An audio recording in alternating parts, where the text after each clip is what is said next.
નમસ્કાર, હું છું પ્રિયા અને તમે જોઈ રહ્યા છો જનતા કી જાણકારી ન્યૂઝ। નજર કરીએ આજના સમાચાર ઉપર। પાટડીના માલવણ ખાતે ધારાસભ્ય પી.કે. પરમારના અધ્યક્ષસ્થાને પ્રબુદ્ધ નાગરિક સંમેલન યોજાયું। પાટડી તાલુકાના માલવણ ખાતે લખતર દસાડા ધારાસભ્ય પી.કે. પરમારના અધ્યક્ષસ્થાને પ્રબુદ્ધ નાગરિક સંમેલનનું આયોજન કરવામાં આવ્યું હતું।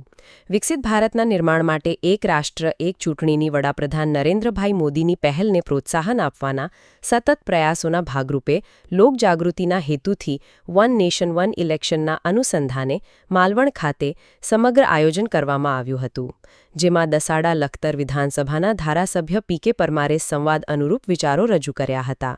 યોજાયેલ સંમેલનમાં વિધાનસભાના નાયબ મુખ્ય દંડક જગદીશભાઈ મકવાણા, સુરેન્દ્રનગર જિલ્લા ભાજપ પ્રમુખ હિતેન્દ્રસિંહ ચૌહાણ, જિલ્લા મહામંત્રી જયેશભાઈ પટેલ સહિત સંગઠનના હોદ્દેદારો તેમજ આગેવાનો, કાર્યકરો સહિત મોટી સંખ્યામાં લોકો ઉપસ્થિત રહ્યા હતા। રિપોર્ટ જયેન્દ્રસિંહ ઝાલા।